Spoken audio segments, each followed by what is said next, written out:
Oh. Yo, welcome to the Have a Day Off podcast, episode 12. I'm here with Tom. What one? Why are you laughing? Mike is still gone. He's busy with uni work and his PC being absolutely ruined.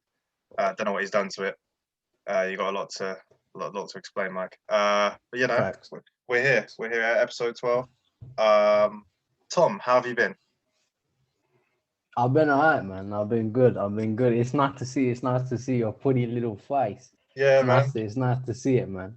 You're looking good. You're looking well. But no, everything's been blessed, man. Everything's been alright. How about you? Everything's popping off on your end. I'm hearing. I don't know what sources you're getting your information from. Yeah, it's great to see your face as well, Tom, I must say. This is the first time I've seen mine. We have no mirrors in my house, so it's a great moment. You know, no, it's great. It's all been going okay. My hamstring is recovering slowly but surely. Hopefully, I'll be back training in a couple of weeks. It's long, but you know, trying to do a couple of things to make the most of the time. We'll see where it leads. Yeah, man, it's been all good. Really excited for some stuff coming out this week, which I'm sure we might discuss. So yeah, how's your training going, man? I know you've been back at it hard. 10 stints in front of the mirror. It's been alright. I've been training more regularly with teams and stuff, and it's been going okay. Obviously, did a fairly tough fitness session yesterday. I've been coughing like I got Rona or something. I'm dead serious. My chest burns, my ass burns, my legs burn. Like, bro, I'm looking like Patrick the fucking starfish. Like, I'm burnt. I'm dead out. But it's been alright. It's been okay. I'm feeling okay. Love that. Yeah, my ass burns. I should probably go see someone about that. But you know, we'll move on. So last week we spoke at length about the European Super League. We recorded it on the Monday, and by Tuesday, at this point, we had not uploaded it. It was completely gone, completely ruined. Massive protest outside Stamford Bridge, followed by shout out to Jemmy Tunes, by the way, great friend of the podcast, former guest. He was there. He said hello to Thog Dad and that lot. He's probably near Petacek, I'd assume. So yeah, good for you, Jemmy, if you're listening. He's not. What else? Yeah, great protest by Arsenal and Man United as well, I believe. And then some people turned up at Tottenham's ground. I'm assuming they're on a tour or something. There was like 5 people there. But yeah, the Super League is gone, which is great. Not great for us though, because we uploaded the podcast on, I believe it was the Saturday or the Friday, and yeah, it was just completely old news. So we got to make sure we get this podcast out ASAP, just in case the subject matter is not relevant by tomorrow. Fucking all sports might be cancelled. Who knows? That's why you make the most of this time and record a podcast with your friend. Great advice there from me. Moving swiftly on, Tom. Today is the Wednesday, 28th of April. Tomorrow is the NFL draft. I'm extremely excited, personally. I don't know about you. How are you feeling? How are you feeling about it? I'm very excited. You know, I've been a Cincinnati Bengals fan for a long time, and you know, this is our most exciting draft. Yeah. Don't go back and listen to previous podcasts. You won't find them. Don't bother. It's fine. He's been a Bengals fan since but I can remember.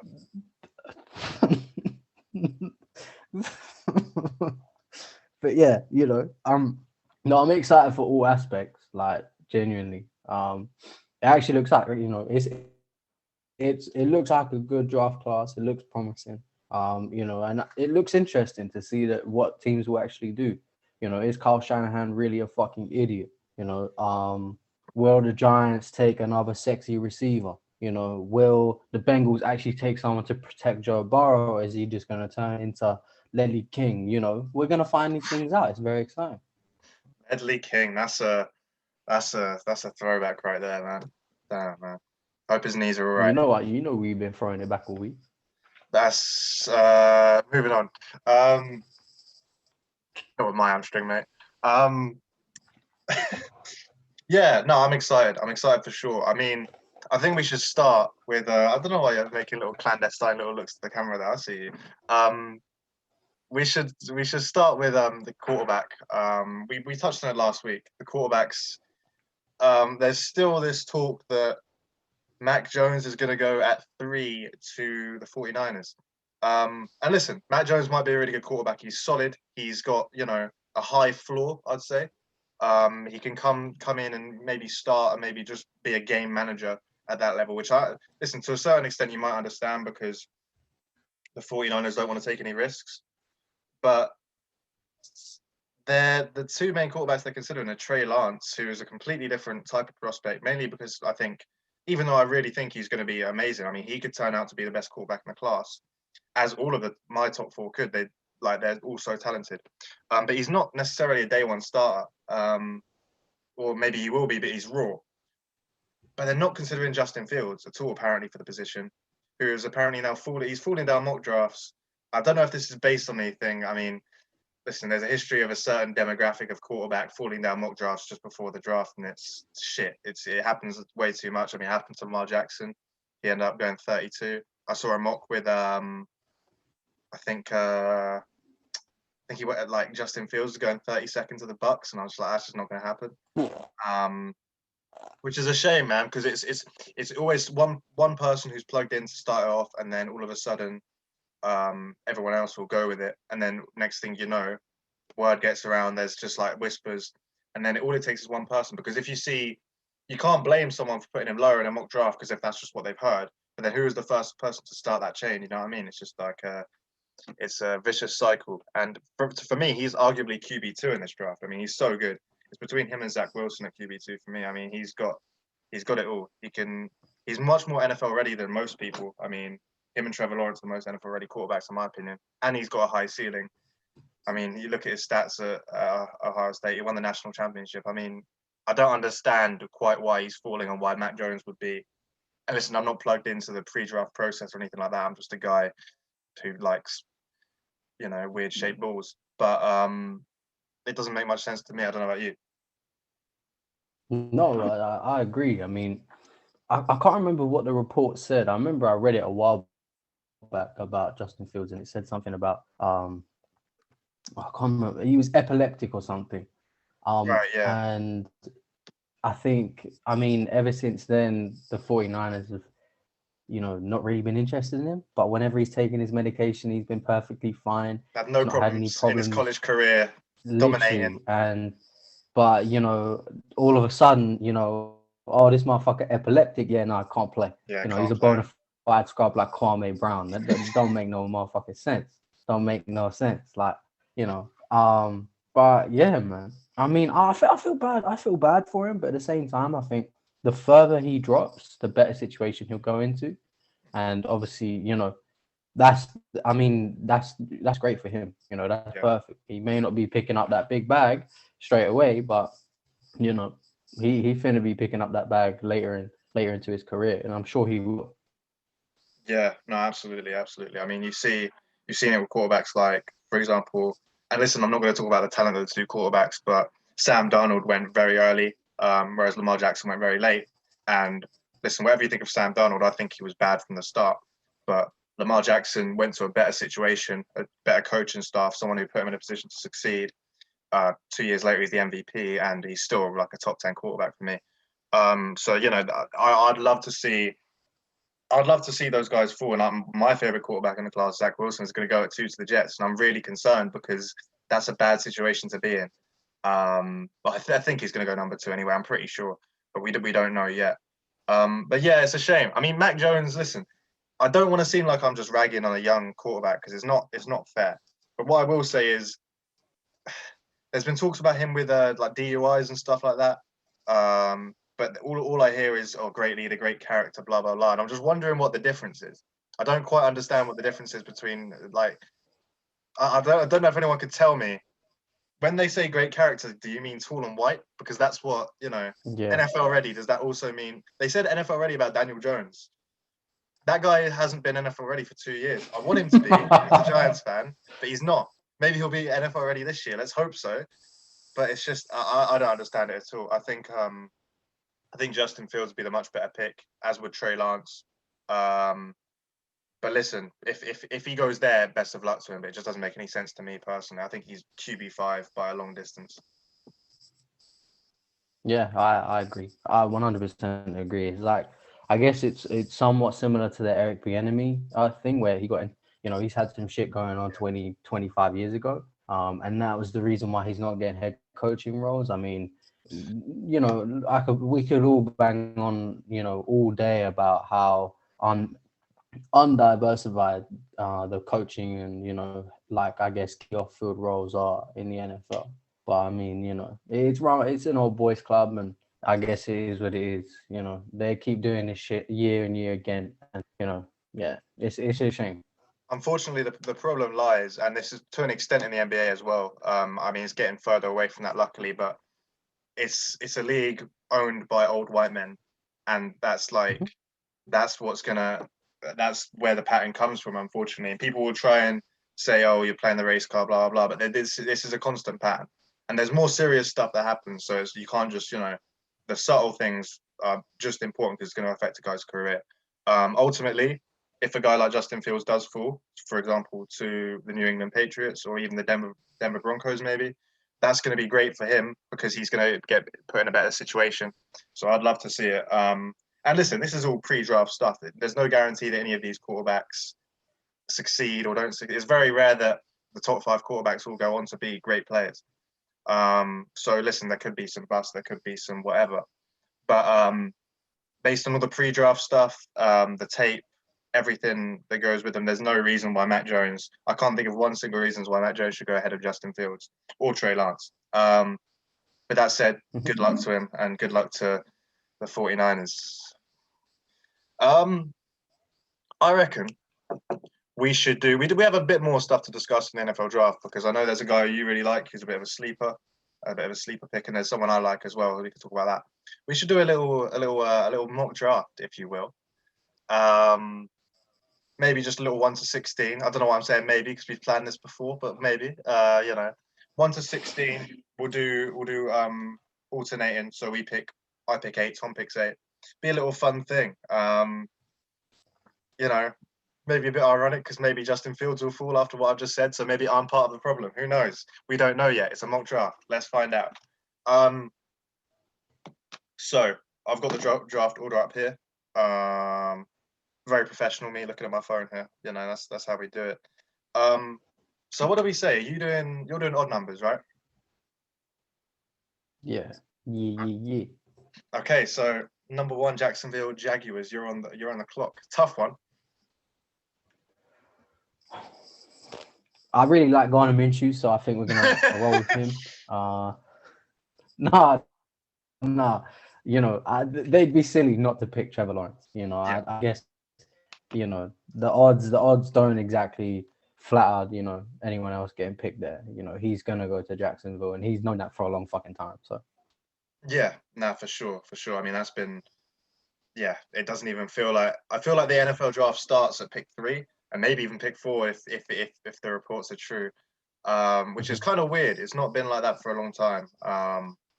So at 2, the New York Jets. Um, they're gonna take Zach Wilson, I believe, and I think that's a good pick. Listen, he's a really good quarterback. I think there's some question marks. But I think in terms of ceiling, he's probably got the highest ceiling in the draft for me, and there's so much he can do. I'd love to see him be developed properly under a great coach and things like that. I know the Jets have hired the old 49ers defensive coordinator, I think, who's great, but he's a defensive coach, which does worry me. But listen, Zach Wilson's a good pick. I don't think that's a bad pick at Jets at all. Jets at number 2 at all. Fits their need. Yeah, great value. Number 3. number 3. So I mean, I think this shapes how the rest of the draft looks. From the rest of the first round looks, anyways. Yeah. You know, obviously, if I'm not shocked at the Kyle Shanahan and I have a fucking brain, I'm taking Justin Field. It's a very easy decision, I think. Maybe I lean towards Trey Lance because You know, he's got more of a run game. He's the best running quarterback in the draft. You know, maybe his pass accuracy needs some work, but you know, you can work on that, especially with the receiving core that they've got.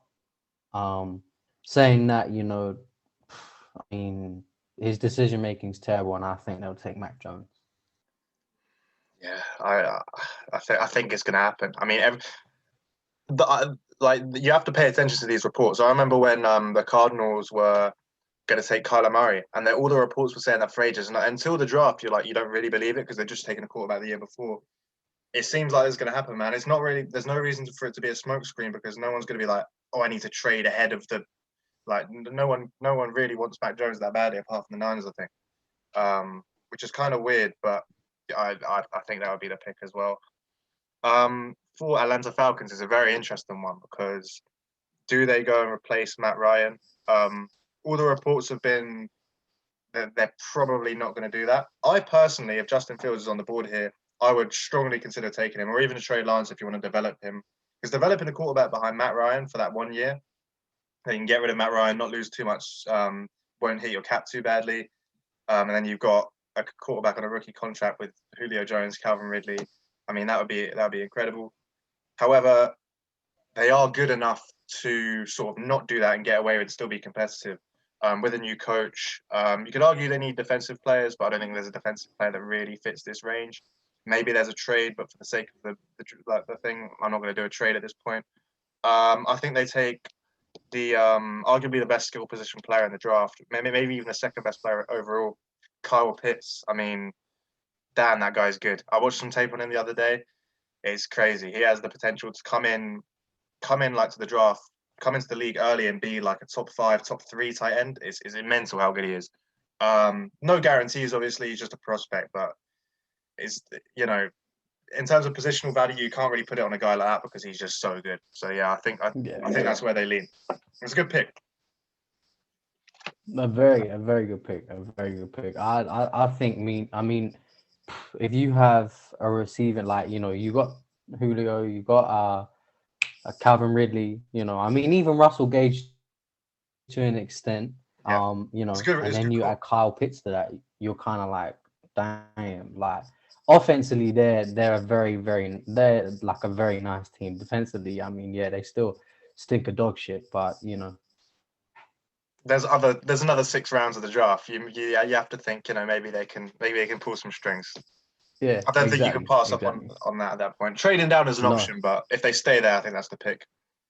100%. At five, I mean, everyone was talking about, if Atlanta take, a QB, if they take another skill position or whatever, the Bengals should go out and take Jamar Chase, or they should go out and take someone else. Like, I think it's a silly decision to even look at a skilled position. Like, Burrow needs protecting more than ever. I mean, this motherfucker just like his whole knee is gone. Like it's gone. Like the scarring is in obviously the new uniform pictures and stuff. Like he looking spicy, but that scar is there. Like, and it's a big ass scar, man. Like it don't look nice. They need to address the offensive line, and that being said, they need to take, Tom Scott, aka Penei Sewell. Yeah, man. Tom is built just like Penei Sewell. That's the joke there. If you ever meet him, you'll be like, damn, you going to the league this year? Because he could. Got the size. Yeah, man. Yeah, Penei Sewell's a good pick. So talented. Yeah, I like Penei Sewell. I think that's the right pick for the Bengals at that point. They have to protect Burrow. I mean, yeah. I just want to say, I'm feeling very professional with my microphone on, set on a Zoom call talking about the draft. I feel like Daniel Jeremiah or someone like that. I feel real good about this. This might not even go out. It might just be audio again. But just know we can see each other, right? Adds a little bit of context. Exactly. Miami Dolphins at 6. I think it has to be Jamar Chase. I think that's the pick. He's most people's wide receiver 1. I'm not 100% sure. He's an incredible player, but I think Devontae Smith and Jalen Waddle are just so good as well. But I think it seems like Jamar Chase is going to be the pick. Yeah. incredible receiver. Need a weapon for Tua to find out if he is the guy. There's maybe if the draft is shaping out like it is, maybe there's a shock pick of a quarterback here. That would shake things up. I actually think Trey Lance and Justin Fields are better prospects than Tua was coming out. But I think you've just spent a high first round pick on a quarterback. You've got to give him a bit of time. And I think that's what they'll ultimately lead to do. And I think they'll take Jamar Chase, wide receiver, LSU. Exactly. And I think that's a good pick. That's a good pick, man. I can't cap. But a lot of moral support. Who's it? So Detroit at 7. Yeah, Detroit. This is an interesting one because I honestly, I'll leave it to you, but I mean, Detroit are just so dumb. Like, they're just such a but they're so dumb. They'll end up taking like Najee Harris or something. Like, why the fuck would you do that? It's just so dumb. Like, I mean, after they just lost Kenny Golladay, Marvin Jones, I mean, they still got TJ Hawkinson, obviously a good target. But a little. I mean, defensively, they're not a horrible team. They're not, they're not the worst defense in the league. But I mean, they need to add something offensively, and I think maybe they'll go. I mean, it's a toss-up between Jalen Waddle or Devonta Smith, and I think they'll go. I think they'll go Devonta Smith. I'm gonna chuck a spanner in the works and say they'll go for the Heisman Trophy winner. Okay. I mean, that would be a great player for them. Devonta Smith is so good. His route running, I think his whole weight issues are overblown. I think you can look at receivers like Chad Ochocinco. He played at quite a low weight throughout his whole career, and he had no problems. I think if you can get open, you can catch the ball, which you can do at just an extremely high level. He's going to be fun. He's going to be a solid number 1 receiver in the NFL, I think, at very least. Yeah, good pick. I can see that happening. At number 8, I've got a spicy pick for you. All right, you ready for this? I'm ready. The Carolina Panthers, they've just recently traded for Sam Darnold. All right. However, okay, Sam Darnold is what? 1, 2. I believe he's 3 years into his rookie deal. Okay. So if they don't pick up his 5th year option, which they probably will, they've just spent either way, he's either got 1 or 2 years left on his contract, most likely 2. I've got the Carolina Panthers taking Trey Lance. You sit him for a year, you see what Sam Darnold can do, okay? And then listen, I don't think he's the guy, but they've gone for him. You take Trey Lance, you sit him for a year, you let him learn, how to be in the pocket, how to be an NFL quarterback, Then Sam Darnold's not the guy. What do you do? Oh, you got Trey Lance with Christian McCaffrey. That backfield would be outrageous. I mean, if you run in some option plays, that would be probably the most fun team to watch in the league. They could also go defense here, but listen, this is a bit of what I want them to do because I love the Panthers. I think they're such a fun team to watch with some of the defensive players. But I can genuinely see this happening. I don't think they're 100% convinced with Sam Darnold, and I think it'd be a shock, but I think it's possible. So that's what I'm going with. Spicing things up a little bit. Again, I like that pick. If I'm looking at GMs for this year, I'm looking at you, Mr. Greco. I'm looking at you. You're making some good choices right now. Yeah, man. Appreciate it. But 9? Yeah.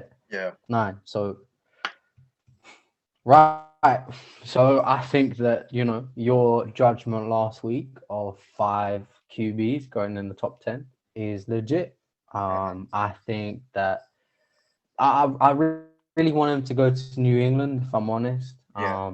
I think it's the perfect place for him. I think having Cam as a mentor, obviously being with Bill, with the offensive weapons that they got now, and there's still good defense that they got. New England is the ideal place, but I think that the Broncos ain't a horrible team, but Drew Lock is a horrible quarterback, and they need to address that. I like him. I like that he can sit on the bench and and Singh put on by Breezy. Like, I love that. But yeah, you stink, bro. You stink. Like, and they're gonna take Justin Fields.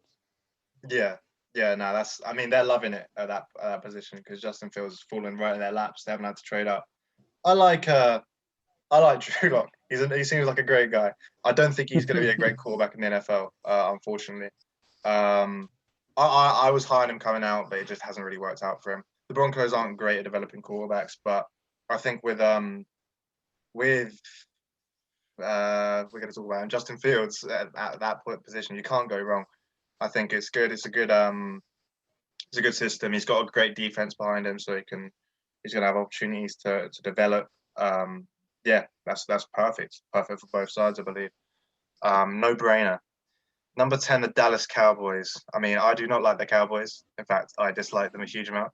I'm a New York Giants fan, but I've got to put my cowboy hat on, if you will, and I've got to make the best pick for them. Now there's a number of ways they could go. They could go offensive line. Tyron Smith is always injured. Travis Frederick has recently retired. I don't know if it was this year or last year. They could go offensive line, but I think they were getting torched by everyone and their nan last year on offense. So I think they need to address the outside. Patrick Surtain is the obvious pick for me at this point. Yeah, you could argue maybe JC Horn goes at this spot. I know he's like a fast riser. Some people love him, but I just think Surtain is a safer pick, and I think it's just like sort of a home run. Perfect position to pick him. Yeah, Dallas Cowboys, you're welcome. You're already doing better than fucking, than the little bitch boy Jerry. But yeah, you're doing better than him. I mean, But nah, he got CD number. Lamb last year.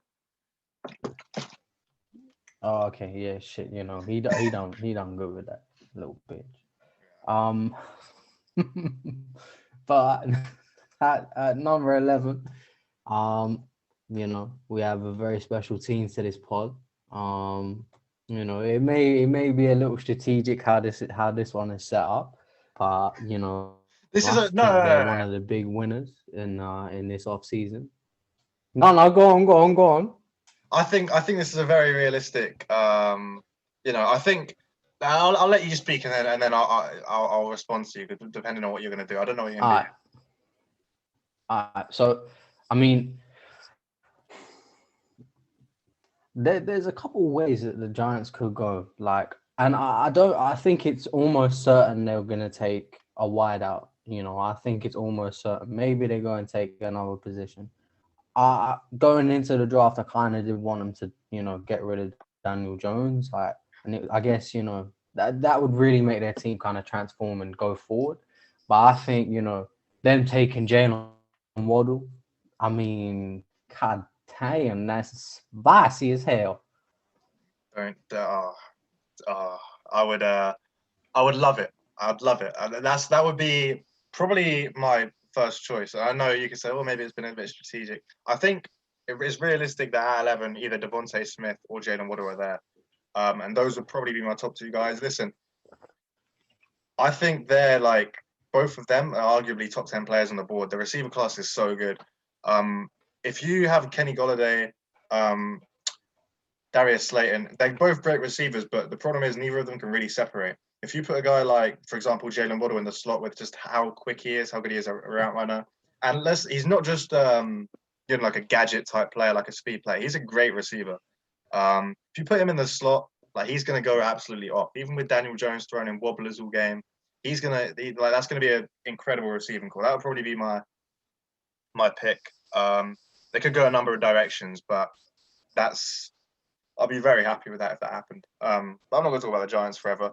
Moving swiftly on, the Philadelphia Eagles. Yeah. Yuck, by the way. Well, bummy franchise. We could have made the playoffs, but Doug Peterson, whatever your name is. R.I.P. Bozo. See you at Job Center tomorrow, mate. No. If you're unemployed, it's all right, man. It's been a tough time. Not you, though, Doug Peterson, if you're watching. We should have been in the playoffs. Anyway, moving swiftly on. I think they're going to take JC Horn at this pick. They need outside help. They've needed a corner for like as long as I can remember. I think I've been following NFL for so long. Every single year, the Eagles have needed a corner. And JC Horn has such a high ceiling. He's a bit raw. Some analysts say that he's a bit grabby. That's what they say. I just don't know what that means. But nah, JC Horn, I think, is the pick there. You're banking on the potential, developing on the outside. Maybe he could be a number one corner. Yeah, great pick for them. Unfortunately, I don't want them to be good. Yeah, and I don't even think that pick will make them any good. I still think they'll be the worst team in the league next year. I don't Let's think hope that's so. much of a hot take. They're just a hot pack of fucking arse, honestly. They smell I like bad. Jalen Hurts, but he's not going to get developed in the way he needs to over there.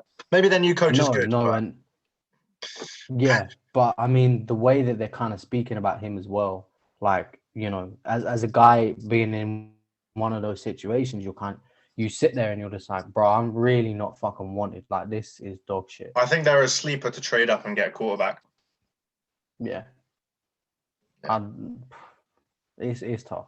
But number 13, we got Los Angeles Chargers. Now, I don't even know if anyone understood what I just said. But I mean, they need to address the O-line. They could go maybe a couple different ways. But I think the most obvious is obviously going Rashawn Slater, who, Yeah. with the running options that they've got, as well, because I guess he fits that scheme a little bit better. But, the receiving core that they got too is nice. I mean, it just helps him out a lot more, helps Herbert out a lot more as well. Which, despite his really good rookie and really impressive rookie year, like, he still needs some help too. Nah, for sure. They need to protect him. I think out of all the picks so far, we really should have been keeping track of what we've been doing because I can go back through it, but of all the picks so far, I think that's the best one. I mean, value at number 13, getting Slater, arguably a top 10 player in the draft. I mean, there are some people, I don't necessarily think this, some people think he's better than Penei Sewell. Yeah, I mean, the flexibility to move him into guard as well. Yeah, great pick. You need to protect Justin Herbert. That's perfect for them. Vikings is very, very interesting. I mean, this is where you might sort of start reaching for need. I don't necessarily like that in the draft, but I can see a team like that doing it. Man, there's a number of ways they can go, but I have a feeling they go edge at this point, but I don't know if that's the pick for them. I don't think that's the best thing to do. I'll go Elijah Vera Tucker, back-to-back O-line out of USC. Probably the best guard in the draft. He's so good. I think he's a sure thing pick.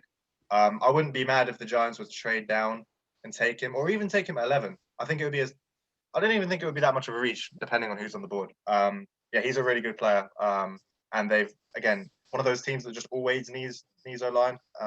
So yeah, I'll go with Elijah Vera Tucker. Very sexy pick. And I'm gonna be real. And I know, a very good friend of the podcast ain't gonna like this, but I think the Vikings gonna win the NFC North next year. I could see it. I could it's a see it. little, I love it's Kirk a li- Cousins. I love Kirk Cousins. You like that? yeah, But I don't think but he's that good. I shit. just like him. But yeah, man, yeah. I mean, their offense would be deadly if they can protect him a little bit better. And a guy like that, I mean, he's not as good as Quentin Nelson, but if he can have a similar type of effect that Quentin Nelson had on the Colts, and I don't think that's beyond the realms of possibility. He's a really, really good player. So yeah. Mhm. Agreed. And at 15, the team that I would have loved for Justin Fields to fall to, I just don't think it will happen. Yeah. The Patriots. I mean, they had an off year, but I mean, I think they'll bounce straight back. I think they may be, with obviously the 17-game season, I think they may be a double-digit win team. Don't quote me on that. They're still a good team. They could go so many different ways. I guess you just maybe, for them, maybe they pick the best player on the board. Maybe they go, I don't know, maybe they go another edge rusher, maybe they don't.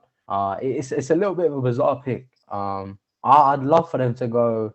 I mean, I know it's not necessarily a need because they've got some okay receivers in the off season and free agency, but I mean, they kind of stink anyways. Like, I ain't gonna cap. I think they stink. But I think they're gonna go and they'll take edge and they'll go Okay. Quiddy Pay. Yeah, that's a good pick. I like that. Um, Damn, that means one of my favorite players in the draft is actually falling quite badly because I don't think the Cardinals will take him. I mean, they could do, but it's just a bit of a weird one. But nah, Quitty Pay is a Yeah. really good player. He's probably my edge 1 or 2 in the draft. My one would be Jalen Phillips, but he's got a huge amount of injury concern. But if he can stay healthy, he's like for sure the best edge rusher in the draft. He's so refined. He's got numbers. He's got it all. But it's just if he gets concussion, um, who knows what's going to happen to his career. So, Yeah. I'm really hoping for him, by the way, because I love the way he plays. I'm really hoping he has a successful career because if you don't know about his story, man, go look it up because it's very inspiring. He came back out of retirement at college, which is just crazy, and he's come back now and he's going to be a first round pick probably. Let's hope so. Now I am stumped with the Cardinals here at number 16. They need corner or offensive line. Now, JC Horn and Patrick Surtain are both off the board. Elijah Vera Tucker, obviously Panay Sewell, and there is the other one. The other tackle that the Chargers took, got his name. Rashawn Slater is Slater, also off the Rashawn board. Slater. Yeah. I'm really stuck for what the Cardinals could do here. So I'm going to throw a little wild card at you. All right. How about, listen, they lost Kenyon Drake in the offseason, right? And I'm not a huge advocate of taking a running back in the first round, but, all right, Najee Harris with that offense would be dominant because he's great in the pass game. He's great in the pass game. All right, he can run the ball with the best of them. I mean, he saw what he did at Alabama. I think. Listen, 16 is a bit high for a running back for me, but if you look at the best corners off the board, maybe they reach down and take a tackle. I just don't think that's value at that point. I mean, you could make an argument that even despite positional value, Najee Harris is a top 15 player in the draft. So I think that would be an incredible pick for them, or an incredible player for them who'd do really well. You could argue about value, but I think in that system, with how good he is in the pass game, how good a runner he is, it just opens so much up for them to have a dominant offense. And then maybe they address corner in the second round or whatever might happen. No, I agree, and I mean, I think maybe they would have taken a corner in the first. Obviously losing some good. I mean, Patrick Peterson's okay, but he ain't He's gone. necessarily. He's gone to the Vikings. For real, and he gone and he's okay, but I think he is a bigger loss than people may make out. Yeah, he's still okay. He's still like the veteran presence and whatnot. Yeah, I just don't think a of corner course. is value at that point. I think maybe that's a trade down spot for them. But again, I mean, it ends at our mock draft. We're only doing half the first round, so I just have to think. I can easily see them taking Najee Harris, and that would be just like it would be so fun to watch that offense with DeAndre Hopkins, Kyler Murray. Oh yeah, count me in to watch that on a Sunday on Red Zone. When we get Mike back on, Mike gonna be fucking creaming, man. That man gonna be so happy. Mike would love it. I think if it wasn't for injury concern and him sort of falling off like a little bit in mock drafts, I would have mocked Caleb Farley there, but AKA twin. Doesn't look like him really. No, hell no. No. Hell no. No, we got Mike Evans over here. Nah, but nah, I just think, yeah, I think that's a good pick for him. So is there anyone I'm sort of lukewarm on? But let me just go back through what we did, just so we know. I think we did a good job. I think we did. I think there's a few spicy picks in there, mainly from me. I'm feeling a bit spicy today. Shout out Pascal Siakam if you're watching. So 1, we got Trevor Lawrence. 2, we got Zach Wilson. 3, we got Mac Jones. 4, Kyle Pitts. 5, we had Panay Sewell. We had Jamar Chase. We had Devontae Smith to the Lions. Trey Lance to the Carolina Panthers. Justin Fields at 9 to the Broncos. Patrick Surtain at 10 to the Cowboys. Jalen Waddle at 11 to the Giants. Oh, baby, don't get me excited. We had JC Horn at 12 to the Eagles. Rashawn Slater at 13. Elijah Vera Tucker at 14 to the Vikings. Then we had Quitty Pay at 15 to the Patriots, and Cardinals take Najee Harris. All right, cool. I think we did a good job. I think that could shape out like that. I think all teams could be pretty happy with their pick at that point. I personally, I'll be honest with you, I think the Patriots would take Micah Parsons at that point, if not for some character concerns. But weirdly enough, the Patriots are actually more willing to take on guys with character concerns than like most teams. It's sort of a myth that they have to have they do have high character guys, but they Bill Belichick will take them in and nurture them, you know what I mean.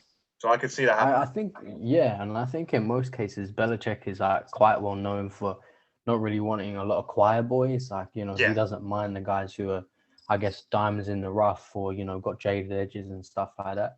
Yeah. And like I said, I mean, that pick can be quite interesting because they could go so many different ways. But there's a great pick. Quitty Pay would be a good one. Yeah, they could go numerous ways, man, and they'll still be a fucking good team. I'd like to see them get a quarterback. I'm with you. I'm sort of rooting for Justin Fields to the Patriots. That's sort of one pick I really want to see. But yeah. You know what? We've spoken about the draft for a long time. I think we might have to. Actually, you know what? You've got a little bit of a take on a certain wide receiver in the draft. I want to hear you talk about it because I've got a little draft sleeper as well. And there's one guy you really like. So I want to hear you talk about it. I want to give you. I want the fans to hear a draft profile on this guy. Man, I mean, look, I've been putting it in group chats. I've been saying it all this time, and I ain't gonna get mad at people who put people above this guy. I ain't, but I'm very, very set on the fact that I think Rashad Bateman is the number one receiver in this draft, and he will prove that. I mean, I don't honestly, I really fucking like this guy. And if he falls all the way to, a situation where maybe he falls to Indy or something, maybe he goes a little bit lower and then doesn't get necessarily, and doesn't necessarily get a good situation. I don't think it matters because, I mean, he plays. I mean, I think he's only listed at 6'2", but he plays like he's 6'4", 6'5". His catch radius is insane. He's he can burn people. He's quick as fuck. His hands are good. I guess you can't really say this about a lot of guys, but it's like they dropped Devontae Adams into the Big Ten, and that's what I just looked at him. I was like, shit, this guy just out of place. And it's a hot take. It's a hot take. I can see the comparison. I can see the comparison because his route running is crazy. He's got that big body, that big frame, and yeah, he's just so smooth in all his route running and stuff. I think he's a great player. The one thing I would say about him, which is what might put him behind, and listen, he has the disadvantage of you look at the top three receivers, Alabama and LSU. It's they're going to get all the coverage. He's probably my receiver 4, but the problem with him is sometimes he has those concentration drops, which can be a problem in the NFL. I mean, there's been quite a few players where you say, okay, he's going to clean that up, and then they don't, and that's why I think he wouldn't be in the conversation for a top 3 receiver. However, I think he's a really good player. I'm not mad at you for being so high on him because when you first said it, I was like, huh, and I was like, okay, I can see where you're coming from. I was speaking to Ibby the other day. Yeah. And by no means is it I guess something where in 2 years' time I'm gonna regret saying it, because I think in 2 years' time, he will be he'll be really fucking. He'll be up there for sure. I can see him being up there. Yeah, I don't have any issues with putting any of the other 3 guys above him. I understand it coming out of college and they coming from where they're from. People coming out of LSU, that's wide receiver university. That's true. That's true, man. That's true. Yeah, no, it's a good pick. Ibby was talking about him earlier actually, and he was saying he might fall to the Packers. I mean, that would be incredible for him to play with Devontae Adams and Aaron Rodgers. Listen, I don't love the Packers, but But that would be a great situation to watch because they would have. I mean, they'll be unguardable, even more unguardable than they are already. So yeah, there's one to watch for sure. So listen, come back to this in 2 years. Tom's gonna be playing rugby professionally, and then he's gonna show this to people when he's had a long, illustrious career and say, look, I can be a scout. It's gonna be the first ex-rugby player to ever be a GM in the NFL, and you're gonna hear about it. Exactly. And me and Rashad Bateman gonna be boys. Exactly, and it's gonna be a great time, and you guys are gonna remember this. Nope. Anyway, I've got myself a little draft sleeper as well. He's not. I can see him moving up because I think he's a really good player. I've said it before. My favorite type of player is like a fast, speedy cover linebacker.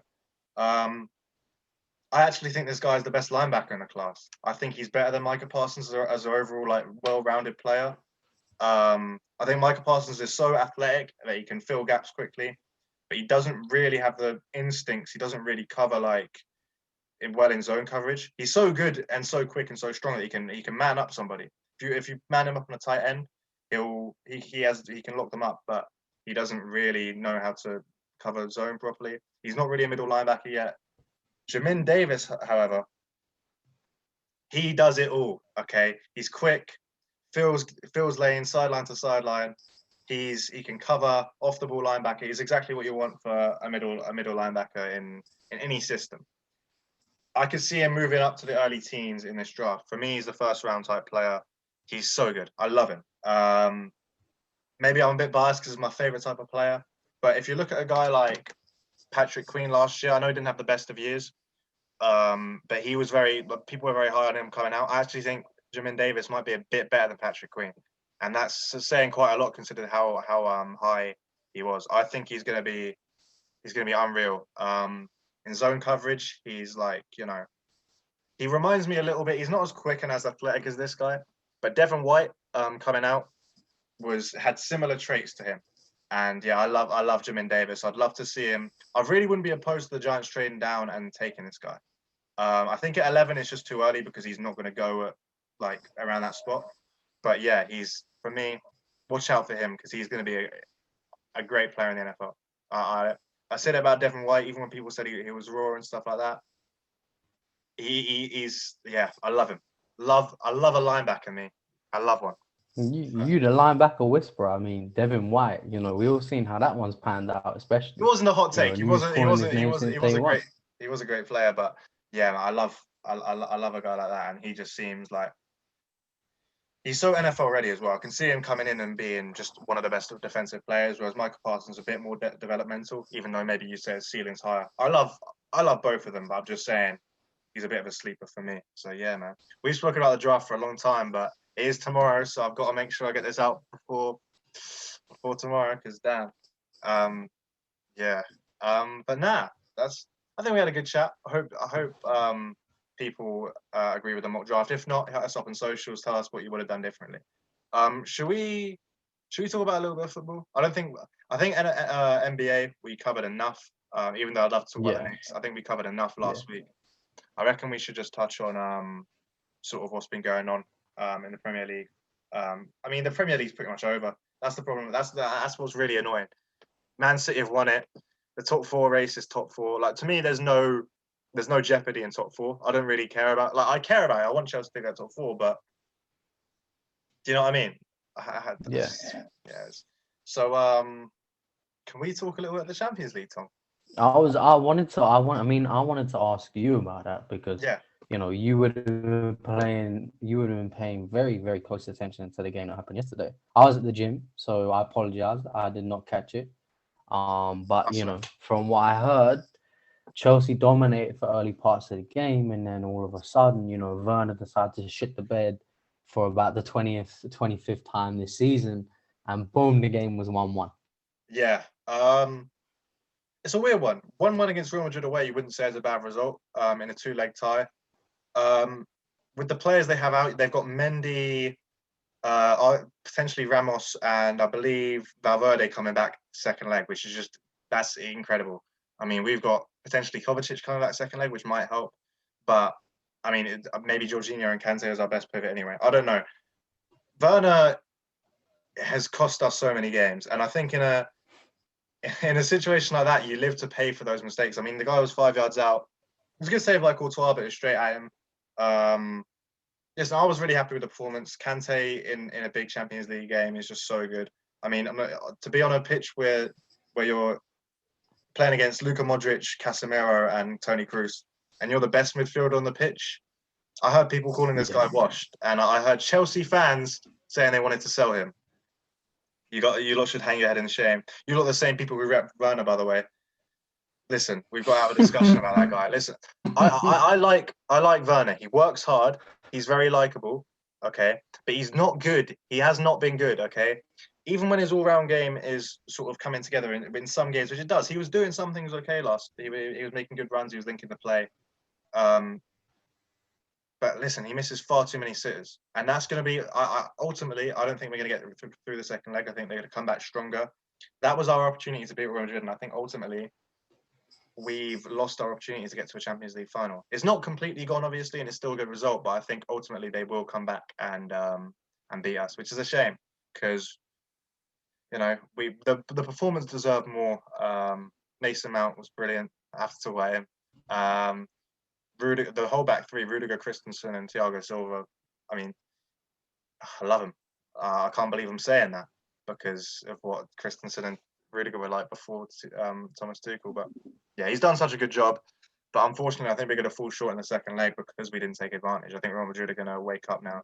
And a guy like Benzema is just outrageous, an outrageous footballer. I was gonna touch on going back to your last point there about Rudiger and Christensen. I mean, I remember when I spoke to you a while ago about Christensen. And, I remember this conversation. You told me, no, Christensen stinks, man. Like, he ain't good. He ain't good. And I ain't trying to say I was right because I wasn't. I watched him again and I was like, yeah, this guy stinks as shit. Like, he's bad. But I mean, Tuchel's really turned a corner with the whole team. It seems he's he's got them to play, a lot better. The results are obviously a lot better, maybe minus the West Brom result. Everything looks like, I mean, that result, that's I guess an anomaly when you look at it. But he's got them, he's got them playing, some good shit.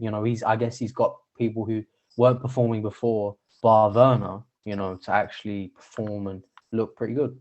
Yeah. It's, listen, I think part of the thing is that he's actually found a system. When you don't have a squad to compete, but you've got the pressure to compete, you need to put a system in order to do that. And Lampard, listen, I've always loved Lampard, but he wasn't right for the job for a number of reasons. He was trying to play a 4-3-3, but we weren't ready to play that expansive of a system.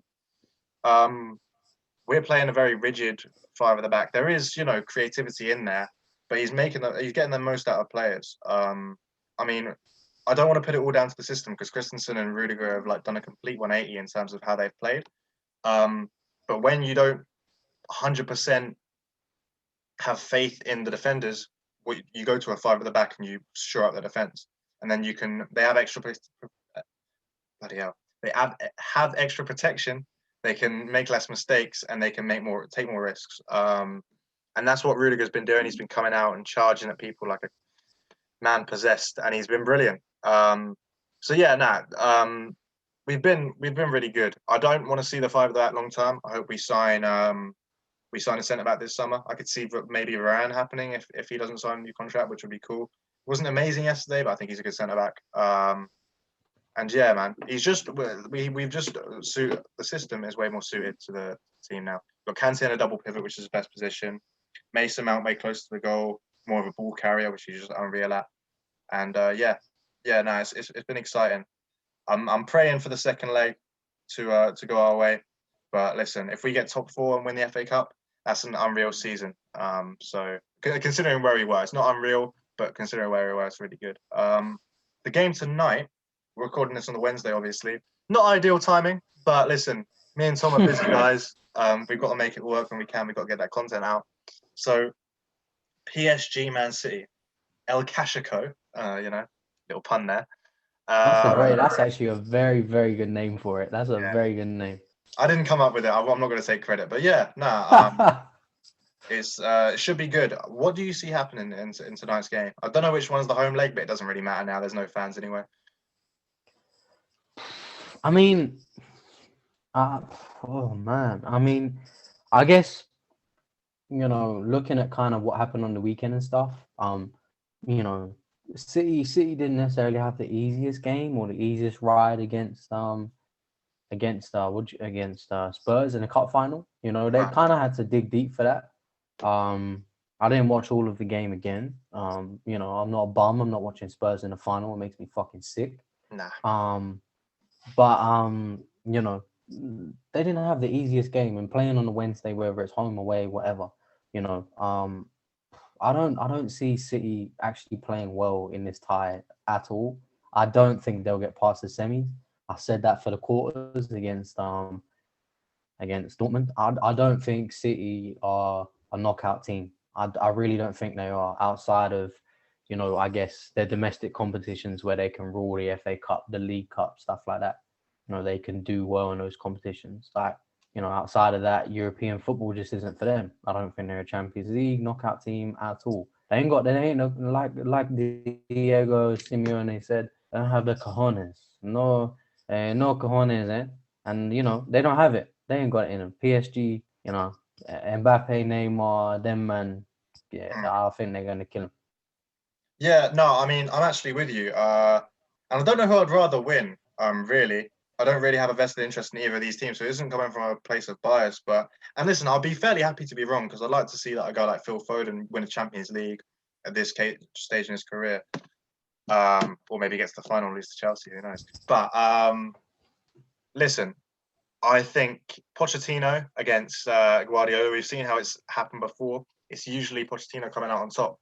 If you combine that with the fact that you've got Neymar and Mbappe going against guys like, listen, they've got a good defense. Don't get me wrong, but their defense is fallible. We saw in the FA Cup semi-final against Chelsea that Ruben Dias, although he's a great player, he's young and he's got a mistake in him.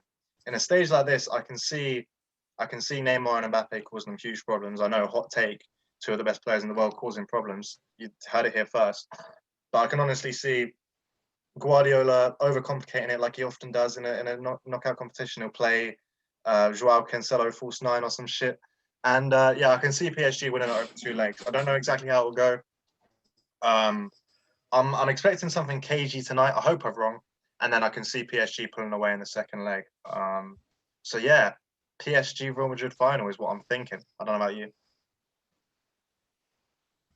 I mean, I guess it may be a little bit odd as an Arsenal fan, maybe saying that, I think Chelsea will make the Champions League final. There's maybe no reason for me to think that. There might not be, but for some bizarre reason, my gut tells me that Chelsea should be in an FA Cup final.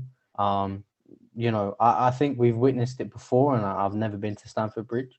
Looks like a nice place. But Champions League nights at Stamford Bridge are just, I guess, something a little bit different.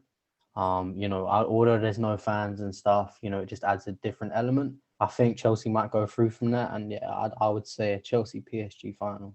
I'd love it.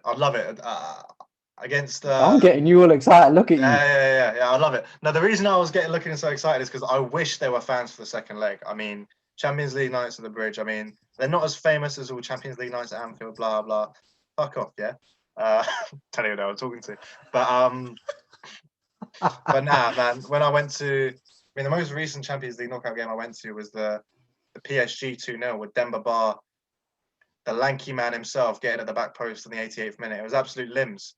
And it was a great moment. I mean, well, I guess the last European knockout I went to was the Europa League semi-final, but it's the Europa League.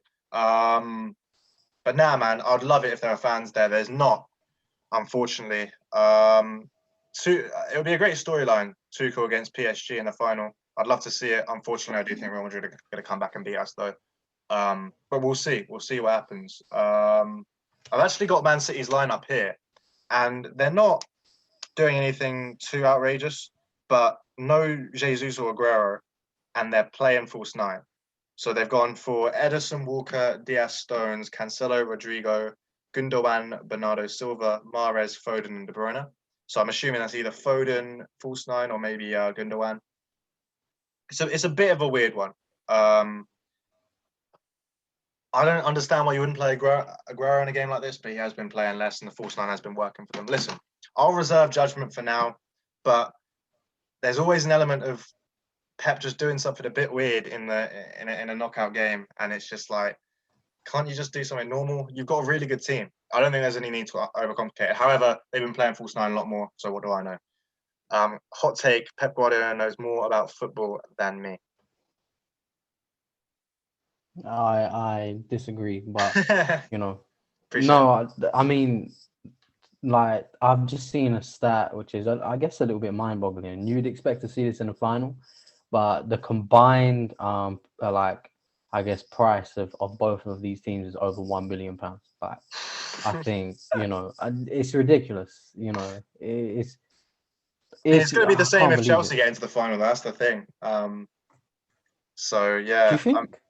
yeah, because we've spent. I mean, we haven't spent it well, but we have spent a lot of money. I guess so. I mean, I guess if, If we like, play, if you go off, if we play the Havertz, Werner, and semi-final Pulisic, team and stuff. that's nearly 200 million on its own. But you say that, right? And PSG, so what is down here is Neymar 198 million, Mbappe 163 million. I mean, Jesus fucking hell, Christ, that's nearly over 400 mil. I mean, it's disgusting. that is crazy. Disgusting. Yeah, no, man. I mean, I'm really excited for the game. I'm gonna try and catch most of it. I've got stuff to do tonight, unfortunately, but we'll try and catch most of it. Yeah, man. I think we'll leave that on the football front, unless you want to discuss whether Arsenal will make top 10. Yeah, so thanks for listening, guys. It's been really good having you. Yeah, this guy's a bum, man. What a bum.